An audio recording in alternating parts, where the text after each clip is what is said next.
Hey, hey, hey. Time for another out of this world story from our space. Sometimes the unexpected twists and turns lead us to stories we never imagined we'd be a part of. Today on our space, brace yourself for a tale of love, deception, and a plot twist that even the most seasoned storytellers couldn't have concocted. Wife cheated on me with her sister's husband. We humiliated them in front of both the families. I'm 28 male, married to Jane, 27 female. My love story is very simple and short. Jane and I met through an online dating app. I'm not really an online dating guy, but I was going through a really hard breakup in my early 20s. My friends saw me in a very miserable state and they forced me to join a dating app. They just went ahead and made a profile without asking or telling me. They just informed me later that they had done it. I was sort of mad at them, but I thought I might as well give it a try. I went through some of those profiles. One of them turned out to be Jane. We connected and went out on a date after a couple of conversations. The date went well and we began to meet frequently. After a while, we fell in love and I decided to make things permanent and proposed to her. Jane said yes and we got married immediately. My daughter, Lily, was born about 8 months ago, and it was the happiest moment of my life so far. Jane and I had been so excited to become parents. We had always looked forward to it and could not wait to handle this new joy and responsibility of life together. After that, however, Jane was going through postpartum depression and it really got bad. I knew and I was familiar with it, but it turned out to be worse than what I had expected. Jane was in a really miserable state at times and it pained me that I could not just pull her out of it. I tried my best to be there for my wife and my daughter. I tried to handle a lot of work. I even took a few weeks off from my job until we found a good nanny. I helped Jane with Lily, and I did everything that I could do to make her feel loved by me. However, her condition was not getting better mentally, and our doctor suggested that we consult a psychiatrist as that would help. He assured me that a lot of new parents went through it, and there was nothing extremely abnormal about it. I began to feel drained by this huge change in life. We went to the psychiatrist, as suggested by the doctor, and our treatment and therapy began. I could feel immense change in me, and Jane also said that she was beginning to feel better. I was glad that we found a good nanny. I was able to return to work again, and life was getting normal. Things got even better when Jane's sister, Bonnie, and her husband, Dave, moved to New York from another city. They took an apartment that was quite close to ours, and that changed a lot of things. We began to hang out together, and that really cheered Jane up a lot. Bonnie and Dave often offered to babysit Lily, and they were really good at it. That allowed us to get our date nights back. I made sure to surprise Jane with little things to make her feel loved and cared for. However, one day, a strange incident happened. It was a weekend, and I was anticipating our usual date night. I had asked Bonnie if she was available to stay with Lily, and she had said yes. I had planned to take Jane to the restaurant where I had proposed to her. It was our favorite restaurant, and we went there for special occasions and celebrations. I had not told her, and had decided to keep it a surprise, and I was really excited about it. But Jane refused to go out that weekend. I kept asking her the reason, and she refused to say anything. I asked her if she was feeling all right, and she insisted that she was fine. I did not know what was wrong. I got upset myself because I had made the reservations and had paid for it, and I really wanted us to have a good time where we did not have to think of anything else. Jane was being really rude to me and answering in a weird manner. I got mad at her too. I did not say much to her except tell her that I had made reservations for us and I really wanted to make her feel good. I had expected a little bit of goodness from her, but her attitude remained bad. She gave no reaction, answered rudely, and left the room. She called Bonnie and told her not to come to babysit Lily. I'm sure Bonnie was surprised too. By that time, I had gotten really frustrated. I took the car keys and left to drive somewhere alone. I could not deal with Jane like that. She was not being vocal and was not communicating how she was feeling, and it was driving me crazy.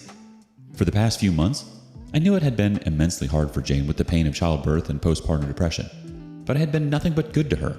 I had been making all the needed efforts for my wife, but at the end of the day, I'm a human myself. I needed to feel loved too. I also got drained and tired. I had never let out my exhaustion at my family.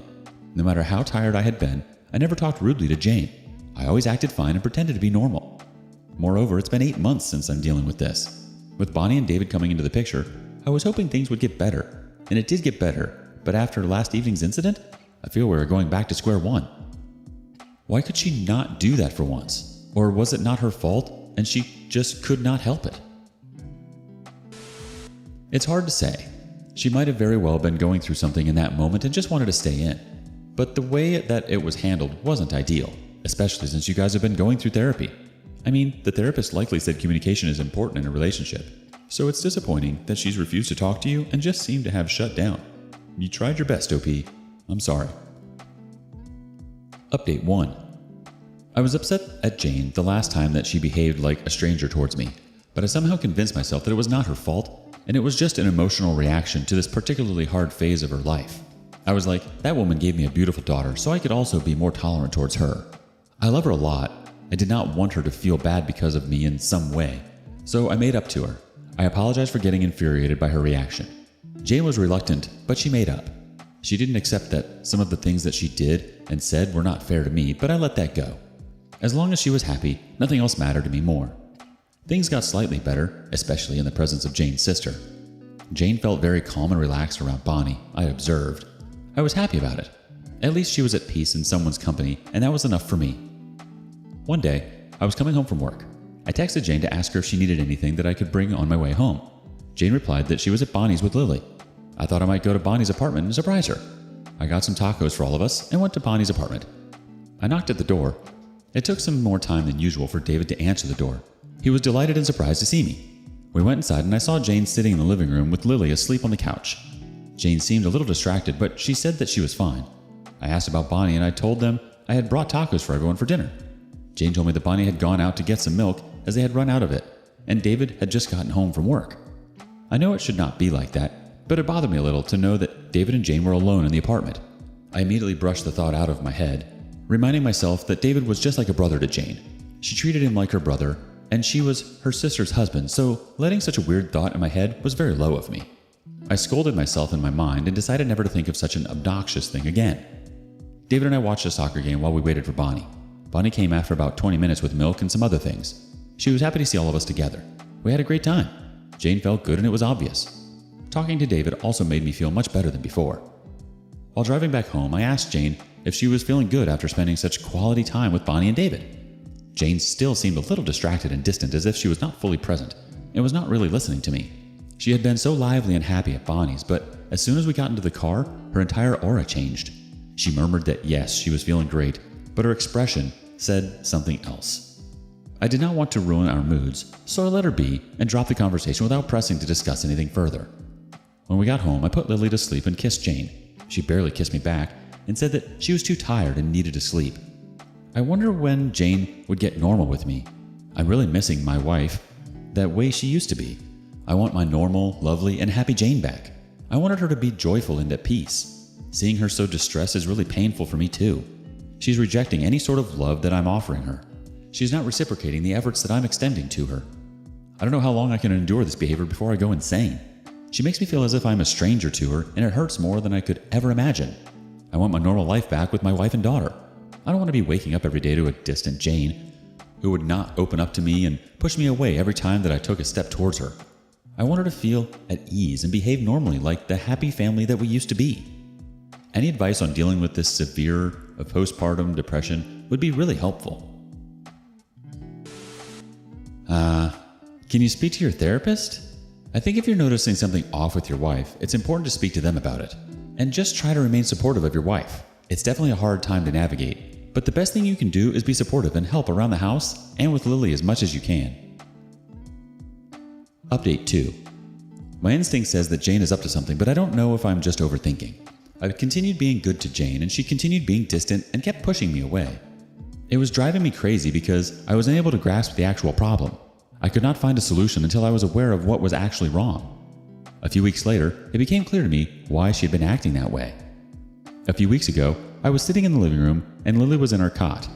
Jane was in the kitchen making lunch for us. Her phone began to ring. At the same time, Lily began to cry and I had to pick her up. I called Jane, but she probably didn't hear me. I took the phone to take it to Jane, but saw her on screen that it was David who was calling her. I picked up the phone thinking it must be Bonnie, but it was actually David. He was a little disturbed when he heard my voice, as if he was not expecting me. I asked him how he was, and then he had told me that he had dialed Jane's number by mistake. He had meant to call someone else. He muttered and then hung up at the call, saying that he was at work and was busy. Jane came into the living room asking who had called on her phone. I told her that it was David and that he had called her by mistake. Jane's face turned red. She got really mad at me. She began to speak really loudly and asked why I had answered the phone without asking her. I told her that I was bringing the phone to her in the kitchen, but I saw David's name, and so I answered it. Jane began to lecture me about how I had abraded her privacy. She said that it had showed that I had no respect for her. I assured her that she was overthinking it and making things up. I had just done it, so the call was not missed. Jane scared Lily so much that she started crying inconsolably. Jane still did not stop and kept shouting. I picked Lily up and carried her outside. I was hoping to calm her down somehow. I could hear Jane still shouting as I left the house. I don't know what had gotten inside her. It was getting too much for me now. It was not as big of a deal as Jane had made it into. Why had she gotten all defensive and enraged? It was so abnormal. I did not know where to go, so I just walked over to Bonnie and David's apartment. I was hoping to spend some time with them so I could take my mind off of things that had just happened. Bonnie was overjoyed to see Lily. I asked about David, and Bonnie told me that he had gone to pick up some stuff from the supermarket and that he would be home soon. I was very distressed with everything that had happened. I needed to share the stress that I was going through with someone, and so I decided to tell Bonnie. I shared the entire incident about how David had called by mistake from work, and Jane had completely overreacted. She had been extremely rude and mean and could not control her rage. She just kept on shouting, and so I had to take Lily out of that environment for some time. Bonnie stopped me in the middle of the narration of the incident and asked if I was sure that David had called, as David had been home all day and had not been to work that day. It confused me, as David had lied to me that he was at work. It was stuck in my head, but we let that go for some time and began to discuss Jane and that she was not all right and that something needed to be done for real as things were getting out of hand. Bonnie tried to calm me down and explained that Jane was suffering mentally, and she acknowledged the fact that it was really hard for me. But she asked me to just remember the fact that I loved her a lot and that it was one immensely hard and challenging phase of my life that would pass. Half an hour later, David got home. We talked and drank beer, and then I took Lily home. I was a little hesitant to face Jane. When I got home, Jane was in the bedroom. I brought Lily to her. She didn't say a word to me. She took Lily in her arms and kissed her. I went forward and kissed Jane, and she let me. She whispered a sorry to me, as Lily was asleep and Jane did not want to wake her up. I nodded and mouthed, "It's okay." I felt really good as I realized that there was hope after all, and eventually things would get normal again. Oh, okay, I see now. The moment someone gets mad at you for answering your phone or handing you their phone means they have something to hide. At the same time, anger like that can be a sign of postpartum depression. Something definitely sounds off, that's for sure. Update 3. My instincts said that it was way beyond postpartum depression. Indeed it was. After the last update, I was hoping that things would get better between us. However, that feeling did not last long, as I got to know the reality behind Jane's actions. One day, about 3 weeks ago, I was at the office when I got a call from Bonnie. Bonnie was crying and sounded devastated. I got worried and asked her if everything was okay. She said that we needed to meet to talk about something. I said that I was at work. She said that it was extremely urgent and she could not tell it over the phone. She asked if I could meet her somewhere outside the house. I said sure and told her to meet me at a cafe in an hour. Bonnie warned me not to tell about it to anyone. It felt weird why she wanted to keep it confidential. I got off work early and drove to the cafe. Bonnie was already there. She looked really bad. It was obvious that she had been crying her eyes out. Her hair was a mess. She told me that Jane and David were sleeping together. My mouth dropped open in disbelief. Out of all the things that I had thought of on my way, that was not even close. She continued and told me that she was at our house and she was looking after Lily, as Jane had asked her to take care of Lily for a day when she was out shopping for some stuff. Lily was sleeping and Bonnie just sat down and read a book. She thought she heard Lily cry, so she looked into the baby monitor, but the baby monitor was not working. While trying to fix the monitor, Bonnie began to go through the computer where all the footage of the baby monitor was recorded. As the monitor started working, she began to go through the computer to kill time. She went through some files and stumbled upon some old footage recorded by the baby monitor. She saw David in one of them, followed by Jane, and they started having sex. Bonnie said that she could not stop crying since then. I could not believe what Bonnie had just told me. She immediately opened her phone and showed me the image. She said that she had kept a copy of the recording just in case.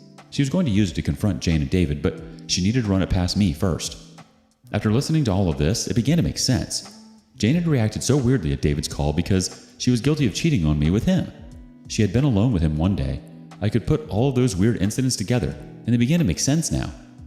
Bonnie had already cried, but now I needed some time to process all of it before I took some action. I wanted to cry, but tears just did not come out. My heart felt very heavy, and I felt hollow inside my chest. I asked Bonnie what her plan was. Bonnie told me that she had decided to do a huge revelation to Jane and David together in front of everyone. I was a little skeptical of doing it in front of people, but when I thought of the humiliation and embarrassment that they would have to face, I felt a satisfaction in my heart.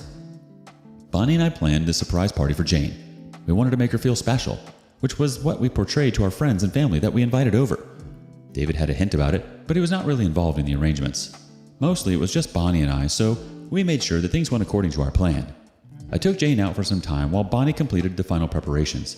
She arranged a huge screen where we were going to play the video that we had captured from the baby monitor. Bonnie texted me telling me that most people had arrived, and so I took Jane home. Jane was surprised to see everything. She turned around to me and hugged and thanked me. I wanted to push her away, but I somehow controlled myself once again. As the guests settled, we played the video on the screen, and the whole place was filled with shock. All of them began to whisper and murmur among themselves. Jane's mother slapped Jane in front of everyone before leaving without saying a word.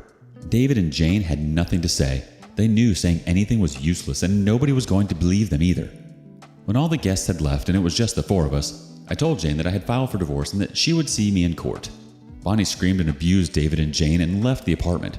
She went to live with her parents. She too was taking a divorce.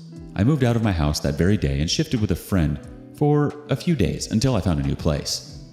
It hurt like hell. I had been betrayed by David, whom I had considered my brother, and Jane, who was my wife and the mother of my beautiful daughter. I felt really bad for Lily and for the kind of mother that she had. We got divorced and I got half custody of my daughter. I'm hoping to get complete custody soon as Lily grows a little. It will be easy because Jane does not earn much. As for David, he got fired from his job because he was actually working for one of Bonnie's friends. When Bonnie's friend found out about Jane and David, he obviously sided with Bonnie and fired David. Seeing David jobless and humiliated made me feel slightly better. He really deserved it. I had kept him like a brother, and he had chosen to stab me in the back, and he also deceived his own wife. I'm trying my best to put this nightmare behind me to start a normal life where there is only a place for my daughter, Lily. I'm sorry, OP. It's undoubtedly a difficult situation, and you honestly did all you could. You treated her so well, and you were trying to make it work. You didn't deserve that at all, especially from Jane and David. You trusted them both. Moving forward, it's crucial to focus on healing and being the best you can be for Lily. I have no doubt about the latter. Honestly, Jane doesn't deserve the happiness that you and Lily could have given her. She lost the right to that the moment she thought of cheating on you. She lost out on something so beautiful, but you sure did get yours. Kudos on the big reveal. Wishing you and Lily all the best, OP. What do you make of this? What would you have done when you found out? Thank you for joining us today on Our Space. Like and subscribe and hit that notification bell so you don't miss out on our next video. Until next time.